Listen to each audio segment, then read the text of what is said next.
오늘의 뉴스레터에 오신 것을 환영합니다. 아래는 주요 내용입니다. 1. 삼성의 계획은 TSMC를 겁먹게 했다. 2. 시대를 초월한 삼성의 비전. 안녕하세요. 최근 미국 주도의 금리 인상으로 글로벌 경제는 물론 우리나라 가계부채와 기업들에게까지 악영향을 주고 있습니다. 특히 건설 원자재 가격 급상승이 맞물리며 건설사들이 저금리 시절에 소주한 계약들이 현 시점으로 들어서며 불리하게 작용하고 있는 데다 회사채 상환 압박이 들어오면서 연쇄적으로 기업 운영에 차질이 생기는 악순환이 발생하고 있습니다. 그런데 경기 침체가 발생하면 건설사들을 시작으로 디폴트 도미노가 시작되는 것은 익숙하지만 국가 핵심 산업이라 할 수 있는 반도체 업계가 휘청이는 것은 굉장히 이례적인 일이라 할 수 있는데요. 특히 건설업계의 경우는 기술 수준이나 시공 능력이 평준화되어 있는 반면 반도체 산업은 국가를 대표하는 첨단 산업이기에 부실 또는 디폴트 위험과 같은 신호가 조금이라도 나오면 국가 경제에 큰 영향을 주게 됩니다.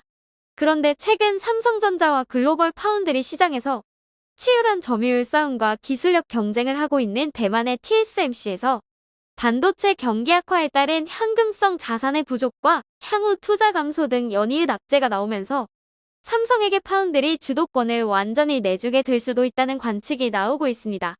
미국의 명문 터프츠 대학교의 크리스 밀러 경제사학 교수는 영국 파이낸셜 타임즈와의 인터뷰에서 대만 TSMC의 차세대 기술 개발 전환, 특히 3나노로의 전환이 삼성에 비해 6개월가량 뒤처졌으며 TSMC 매출의 절대 다수를 책임지던 미국의 애플에서 3나노 주문량을 최소 40% 내지 50%가량 취소하는 등 VIP 고객사들의 주문량 취소, 오더컷이 잇따르고 있다고 전했습니다. 더욱 불안한 징조는 TSMC의 파운드리 가동률이 지난해에 비해 10%가량 하락하는 등 단기간에 이렇게 급락한 전례가 없었기에 반도체 업계에 적지 않은 충격을 주고 있는데요.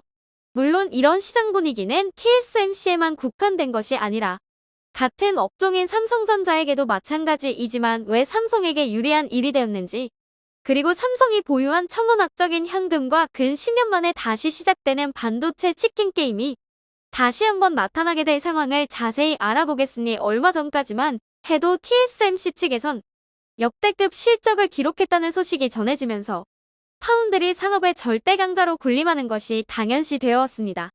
TSMC 측에서 발표한 공시에 따르면 올해 3분기 매출은 대략 200억 달러에 순이익은 88억 달러로 지난해에 비해 50% 가까이 늘어난 숫자이지만 그럼에도 불구하고 캐펙스 투자 비용을 줄이겠다는 발표를 했습니다.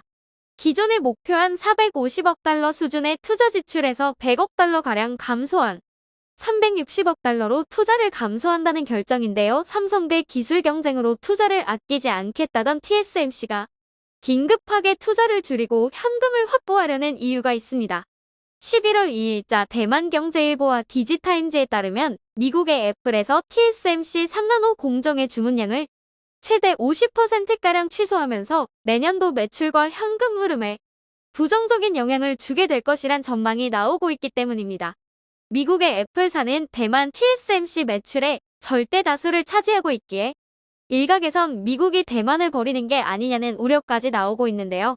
이에 반해 삼성은 지난 6월부터 세계 최초 3나노 공정을 완성하고 고객사들에게 납품하고 있지만 TSMC에서는 3나노 공정을 1년씩이나 미루면서 내년 상반기에나 상용을 할 수 있다는 관측이 나오고 있는 것도 미국 애플의 오더컷, 주문 취소에 한몫했다는 분석입니다.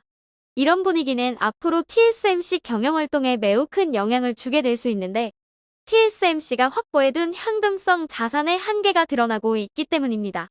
TSMC 측에서 발표한 재무제표를 확인하면 순수한 현금성 자산은 281억 달러, 우리 돈 39조 원에 육박합니다. 이것도 상당히 많은 것처럼 보이지만 모든 자본은 상대적이기에 TSMC의 최대 경쟁사인 삼성이 얼마나 많은 현금을 확보했는지 확인해봐야 합니다. 삼성전자의 재무제표에 따르면 TSMC에 무려 4배가 넘는 140조 원의 현금을 확보해둔 것으로 드러났는데요. 이는 글로벌 잇 기업에서 뿐만 아니라 전 세계 기업을 동들어 놓고 봐도 현금 보유 탑 1에 드는 것으로 알려져 있습니다. 기업이 가진 현금은 경제위기 상황에서 빛을 발합니다. 앞서 말한 건설사 부도와 디폴트들은 일시적으로 현금 흐름이 막혀도 생길 수 있지만 첨단 기업, 특히 세계 패권을 두고 싸우는 삼성과 TSMC 두 집단의 경우엔 상황이 조금 다르게 적용됩니다. 지난 몇 년간 반도체 업계는 엄청난 호황을 맞이했고 그 중심엔 파운드리 산업에 올인한 TSMC가 있었습니다. 하지만 최대 고객사인 애플이 절반가량 오더컷하며 주문량을 줄이기로 결정하자 경기 침체를 직감한 다른 고객사들도 줄줄이 주문을 줄이려는 움직임이 포착되고 있습니다. 이렇게 되면 작아진 시장을 두고 파운드리 양대 산맥인 삼성과 TSMC가 경쟁을 해야 하는데 최근 3나노 양산을 기점으로 삼성이 TSMC의 기술력을 추월한 것은 물론이고 이제 본격적인 반도체 치킨 게임에 돌입할 것이란 징후가 곳곳에서 포착되고 있기 때문입니다. 파운드리 1위 TSMC가 글로벌 경기 침체를 이유로 엄청난 투자 축소를 예고했지만 삼성전자는 반도체 감산 따윈 하지 않고 공격적인 투자로 파운드리에 10배 이상 투자하겠다고 밝혔습니다. 이런 식의 공격적인 투자로 90년대 말 시작된 1차 치킨 게임에서 세계 2위를 기록하던 독일의 전자업체 키몬다가 파산해 역사 속으로 사라졌고 2010년대 들어서며 시작된 2차 치킨 게임에선 글로벌 3위의 일본 전자업체 엘피다가 파산하며 역사 속으로 사라졌습니다. 전문가들은 이제 대만 TSMC의 차례가 왔다고 내다보고 있습니다. 독일의 키몬다와 일본의 엘피다도 한때 잘 나가던 시절이 있었고 수십조 원의 현금을 가지고 있었음에도 파산할 수밖에 없었던 이유는 단 한 가지.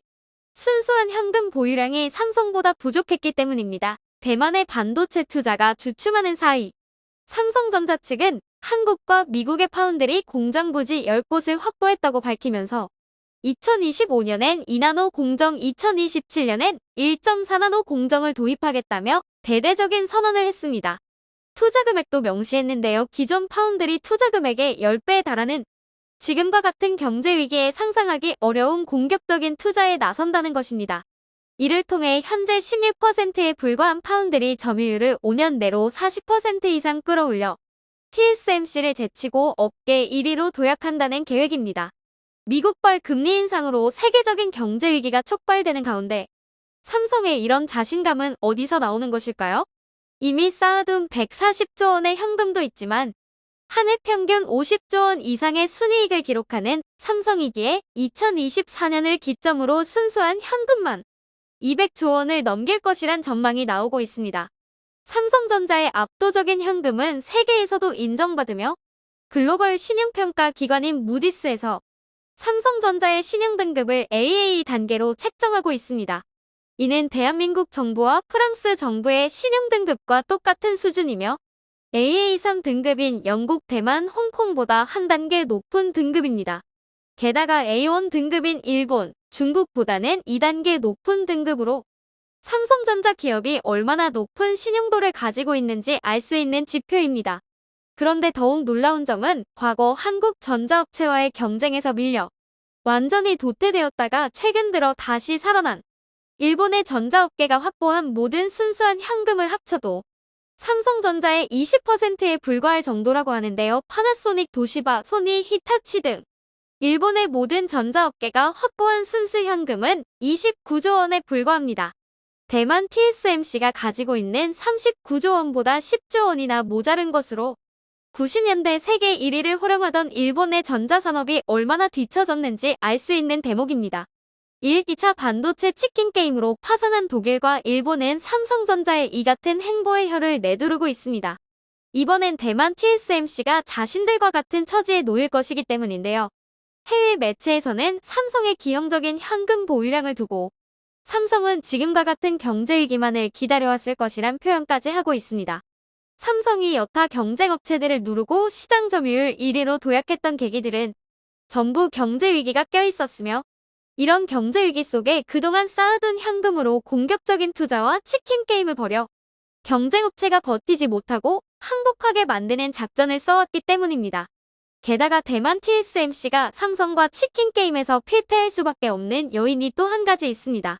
물론 TSMC가 가진 현금 자산은 39조 원이고 삼성전자의 현금 자산은 140조 원부터 비교가 안 되는데 양사의 사업 구조 자체가 다르다는 것입니다. TSMC는 오직 파운드리 100%만 다루는 반면 삼성전자는 파운드리부터 메모리 반도체 그리고 종합 반도체 설계와 모바일 부문까지 종합적인 반도체 회사로 모든 것을 다 할 수 있습니다. 즉, 어느 한 곳에서 위기가 생겨도 다른 쪽에서 충분한 만회가 가능한 구조인데요. 파운드리 산업에 100% 올인한 TSMC의 경우는 반도체 경기가 호황이 아닐 경우 다른 사업 분야에서 손실을 채울 수도 없고 고스란히 매출 감소를 맞이해야 합니다. 반면 삼성은 파운드리 경기가 좋지 않다면 모바일이나 디랩 등 메모리 반도체 분야도 있고 다양한 사업 분야를 통해 위기 관리가 가능한 데다 종합 반도체 회사로서 원가 절감과 안정적인 재고 관리에 특화되어 있습니다.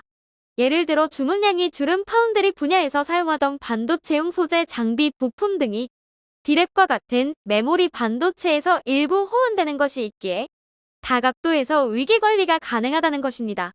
글로벌 경제 전문가들도 TSMC의 위기를 이야기하고 있습니다.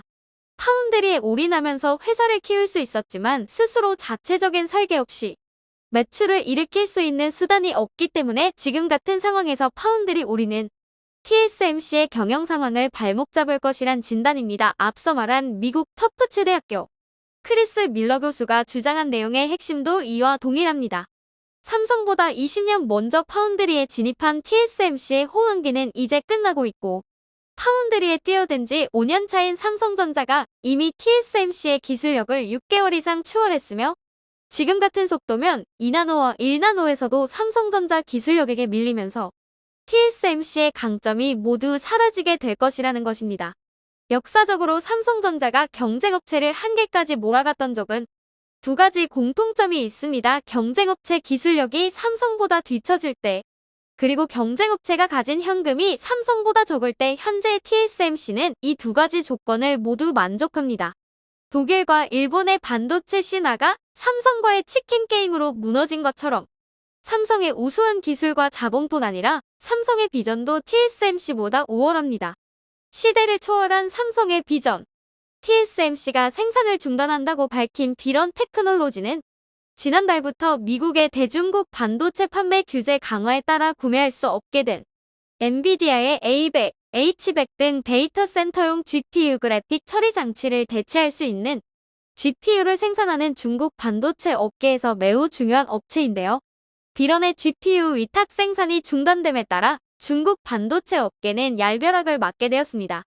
BR100 등 비런의 제품들은 7나노 공정으로 생산되는데 중국 내에서는 기존의 TSMC와 같이 7나노 공정을 안정적으로 생산할 수 있는 업체가 아직 없기 때문인데요. 7나노 미만 선단 공정에 필요한 극자외선 노광 장비도 미국의 수출 규제 대상에 들어가 있어 당분간은 비런 제품 생산의 차질이 불가피할 것으로 보입니다. TSMC가 중국 반도체 생산을 중단한 건 미국의 규제에 따른 조치이기도 하지만 중국의 대만 위협이 가시화되고 있는 것도 이유 중 하나인데요. 실제로 최근 미국의 윌리엄 번스 CIA 국장이 중국의 시진핑 주석이 2027년까지 대만을 공격할 준비를 끝내라고 군에 지시했다고 주장해 논란이 된 바 있습니다. 이 주장의 사실 여부와는 별개로 낸시 펠로시 미 하원의장 대만 방문을 전후해 중국 함대가 대만을 포위하고 무력 시위를 하는 등 대만을 향한 중국의 위협이 거세지고 있는 건 사실인데요. 미국 현직 군 관계자들 사이에서는 이 2027년 대만 침공설이 내년이나 올해에 앞당겨져 실행될 가능성도 배제할 수 없다는 주장까지 나오고 있습니다. 최근 들어 미국이 중국을 대상으로 반도체 관련 규제를 강화한 것도 A100 등 AI 반도체가 유사시 병기 등에 활용될 것을 우려한 측면도 크지요. 당사자인 TSMC도 당연히 이를 알고 있어 대응책을 마련하고 있는데요. 유사시 중국과의 군사 충돌 등에 대비해 일본의 반도체 생산 라인을 추가로 늘리려 하고 있습니다. 이미 소니와 합작해 쿠마모토현의 반도체 공장을 짓고 있는데요. 공장을 내년 9월에 완공하고 2024년 12월부터 생산을 시작하는 건 물론 일본 시장 투자 규모도 8천억 엔에서 1조 엔으로 늘릴 계획입니다. 이는 반도체 시장 경쟁에서 밀려난 자국 반도체 업계를 부흥하려고 하는 일본의 이해와도 일치하는데요. 일본은 반도체 위탁 생산을 할 파운드리 자체가 없기에 이를 메울 TSMC가 쿠마모토에 세우는 공장에 4천억 엔이나 지원하며 환영하는 건 당연하다 할 수 있습니다. 이러한 최근의 반도체 시장 상황은 삼성전자에 있어 큰 기회나 다름없는데요. 떠오르던 경쟁자였던 중국은 미국의 규제로 제품 생산 자체가 어려워지게 되었고, 최대 경쟁 상대 중 하나인 TSMC도 미중 대결과 양안 갈등 등 국제 정세의 발목을 잡힐 가능성이 커졌기 때문입니다. 실제로 세계 최대의 반도체 수요국인 미국은 중국의 대만 위협이 거세짐에 따라 TSMC 등 대만에 의존하던 반도체 공급망을 다양화하는 추세인데요. 이를 삼성이 차지할 가능성이 충분히 있다는 겁니다. TSMC가 일본에 공장을 세우는 등 생산 라인을 일본에 이전하려는 것도 이러한 미국의 움직임에 맞추려는 건데요. 이러한 TSMC의 계획이 실현되더라도 삼성이 미국의 반도체 수요를 충당하게 될 가능성은 여전히 높습니다. 반도체 같은 정밀 공업 제품은 지진 등에 매우 취약한데요. 다들 아시다시피 대만이나 일본 모두 지진 위험이 큰 곳들입니다. 중국의 위협이 없더라도 환경적으로 반도체 산업에 적합하지 않다는 건데요. 아시아권 전문 투자사인 트리오리엔트의 단 미스테트 부사장도 파이낸셜 타임스와의 인터뷰에서 지정학적 문제가 아니어도 반도체는 지진과 전력 부족 등이 발생할 수 있다. TSMC가 문을 닫으면 애플도 문을 닫아야 한다는 것을 받아들일 수 있을까? 라며 이에 대해 지적했습니다. 미국도 이런 문제를 모르는 것 아니라 자국 내 반도체 생산 비중을 높이기 위해 올해 8월 미국의 반도체 공장을 건설하는 기업에 520억 달러의 보조금을 지원하는 반도체 지원법을 공포했는데요. 그러나 미국 현지 전문가들과 언론들도 이 법안의 실효성에 대해 의문을 제기하고 있습니다. 한화로 약 68조에 달하는 보조금이 관련 업체들이 설비에 투자하는 금액을 고려하면 너무 모자라다는 건데요. 삼성전자가 작년에만 반도체 설비에 투자한 금액이 43조에 달하는데 이를 기준으로 하면 한두 회사에만 지원해도 보조금이 거멀나게 됩니다. 전전 TSMC 부사장인 엘리자베스 성 블룸버그 테크놀로지 대표도 520억 달러는 TSMC가 1년에 시설 투자에 지출하는 금액과 비교하면 큰 금액이 아니라고 지적했지요. 보조금 문제 외에 미국의 비싼 인건비도 반도체 지원법 실효성을 의심케 하는 요인 중 하나입니다. 반도체만 아니라 다른 제조업들도 생산 공장을 미국 외 다른 지역에 세우는 경우가 많은 게 바로 이 때문인데요. TSMC 창업자인 모리스 창이 미국에서 반도체를 제조하려면 대만보다 비용이 50% 더 든다고 할 정도입니다. 이런 문제들을 종합해보면 미국은 결국 좋든 싫든 자국 반도체 수요 중 일정 부분 이상은 해외에서 충당할 수밖에 없다는 결론에 이르게 되지요. 그 대안으로 거론되는 유력한 후보가 다른 아닌 삼성.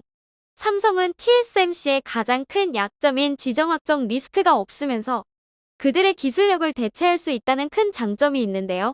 대표적인 예로 현재 아이폰에 들어가는 AP 칩을 만들 수 있는 곳은 TSMC 외에는 삼성밖에 없습니다. 6월에는 TSMC보다도 일찍 3나노 공정 양산 일정을 밝힌 바 있고 이에 따라 2024년부터는 3나노 2세대 공정으로 AP 제품을 양산할 계획이고요. 그 외에도 퀄컴이나 엔비디아 등 업계 최첨단을 달리는 업체들의 제품들을 위탁 생산해 본 경험이 있기에 파운드리로서의 기술력은 충분히 검증되었다 할 수 있습니다. 이와 같은 흐름에 따라 삼성전자는 20일 열린 파운드리 포럼 2022에서 2024년까지 파운드리 사업에서 머치어 성숙 스페셜티 특화 공정을 10개 이상 늘리고 해당 공정 생산 능력을 2027년까지 2.3배 늘릴 계획을 밝혔는데요. 새 파운드리 라인 개발에 걸리는 시간 동안 늘어나는 수요에 대응할 수 있도록 외부 파운드리 업체도 늘리고 있습니다. 코로나 때 수요가 있음에도 칩이 없어서 납품 못했던 상황이 재현되는 걸 막기 위해서인데요. AP칩 같은 최첨단 제품은 자사 파운드리 사업부에서 직접 생산하되 BDI나 이미지 센서 등 전동 공정에서도 생산 가능한 제품은 대만의 UMC 등 타 업체에 위탁하는 방식을 취하고 있습니다. 여기에 파우칩이나 비스 등 다른 업체들도 외주 업체로 추가할 계획이고요. 그러는 사이 새 파운드리 라인은 현재 반도체 생산 기지를 유치하려 하는 유럽에 들어설 가능성이 높은데요. 전기차 등 최첨단 친환경차 사업 발전에 따라 수요가 급증하는 차량용 반도체 공장을 주요 차량용 반도체 업체들과 완성차 업체들이 몰려있는 유럽에 세울 것으로 전망되고 있습니다. 차량용 반도체 시장 규모가 2030년 1,100억 달러 이상에 달할 것으로 예상되고, 삼성전자가 최근 차량용 메모리 시장에서 2025년까지 1위를 기록하겠다고 공언한 만큼 이를 구현하기 위한 움직임을 보일 것은 분명하지요. 삼성전자가 이처럼 파운드리 규모를 늘리는 것은 단순히 외부 수요 대응만을 위한 것은 아닌데요. 자사의 다른 최신 제품에 들어갈 반도체를 충당하기 위한 목적도 있습니다. 12일 미국 샌프란시스코 모스콘 센터에서 열린 삼성 개발자 컨퍼런스 2022에서 한종희 삼성전자 부회장이 캄테크의 중요성을 강조했는데요. 캄테크는 조용한 기술이라는 의미에서 짐작할 수 있듯 이용자가 인지하지 못한 상태에서도 다양한 기기가 유기적으로 연결돼 각종 서비스를 제공해주는 기술 체계를 말합니다. 흔히들 말하는 스마트홈 시스템을 구현하기 위한 기술이라 보면 되는데요. 이와 관련해 자사 사물 인터넷 시스템인 스마트싱스와 연계된 음성 지원 플랫폼 빅스비의 기능을 강화한 빅스비 홈 스튜디오의 개발물을 선보였고, 스마트홈 보안에 최적화된 보안 패러다임인 삼성 녹스 매트릭스도 발표했습니다. 이러한 첨단 기술과 연계된 제품 생산에는 필연적으로 고성능의 반도체가 들어가기 마련인데요. 그와 같은 수준의 반도체를 생산할 수 있는 기술력을 가진 업체가 삼성을 포함해 세계적으로 얼마 되지 않는다는 걸 생각하면 관련 제품들의 원활한 양산을 위해서라도 파운드리 사업 확장은 필수적입니다. 코로나 확산으로 인해 첨단 반도체 생산이 수요를 따라가지 못해 컴퓨터 그래픽카드나 이와 연계된 콘솔 게임기 등 관련 제품들의 값이 올라갔던 사례만 봐도 알 수 있지요. 삼성전자의 관련 제품군 생산 계획만 봐도 왜 반도체 파운드리 규모를 늘리려고 하는지 알 수 있습니다. 삼성전자는 내년에 LCD TV를 3,900만여 대, 올레드 TV는 최대 150만 대까지 출하할 계획을 세웠는데요. 이 중 올레드 TV에는 모두 삼성 디스플레이에 QD OLED가 쓰입니다. LG 디스플레이에 W OLED를 적용한 제품의 생산 계획은 아직 반영되지 않은 수치란 걸 생각하면 실제 생산 규모는 더 늘어날 가능성이 큰데요.